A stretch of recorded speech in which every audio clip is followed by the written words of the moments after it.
দীর্ঘ 8 মাস ধরে ব্যবসা শুরু করছে। আলহামদুলিল্লাহ আল্লাহ দিলে পুরান কাপড় তো বোঝেন একটু সীমিত লাভে বিক্রি করি। আচ্ছা, টুকটাক গায়ে হয়, চলে। কাপড়গুলো আমরা ফেরিয়ে লাগাচ্ছি, যারা হকার আছে সিলভারের হাড়ি পাতে বিক্রি করে না, এগো থেকে আমরা কিনে কিনে না দোকানে রাখি জমা। তারপরে আমাদের পাইকার আগে বিভিন্ন এলাকা থেকে, ওইসব এলাকা থেকে আসে, পরে আমরা বইনা বিক্রি করে 20 থেকে 50 80 টাকার মধ্যে থাকে।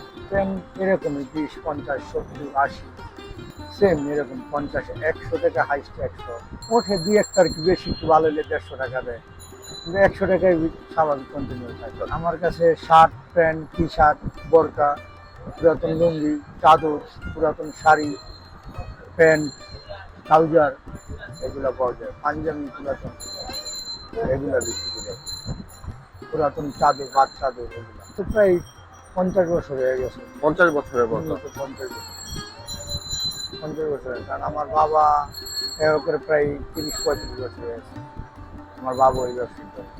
এগুলা বিভিন্ন এলাকা থেকে লোক আসে, বিভিন্ন গ্রাম অঞ্চলের থেকে লোক আসে, আইসা এরা কিনে নিয়ে যায়, কেউ 10টা কেউ 20টা কিনে নিয়ে আবার গ্রামে বিক্রি করে, দোলাই করে বিক্রি করে, দোলাই করে ইস্তারি করে এগুলা বিক্রি করে। কেউ কেউ আবার ভ্যান গাড়িতে করে বিক্রি করে, ঢাকায় না, ঢাকার বাইরে নিয়ে যায়। ঢাকায় তো এই ধরনের কাপড় পরে না, ঢাকার বাইরের এলাকায় বেশি সেল হয়। কোনোদিন 300, কোনোদিন 500, কোনোদিন 1000, কোনোদিন 2000 হয়, কোনোদিন 2500 হয়, মানে নির্ধারিত কোনো ই নেই। কিন্তু পুরান কাপড় তো ওরকমই নেই। আইসে দেখা গেছে তো 10টা কিনে লাগলো, 10টা কিনে 10 টাকা করে 50 টাকা, এরকম ভাবে বিক্রি করি আর কি। আচ্ছা, কেউ একটা বেশিও নেই। 0161 9480 966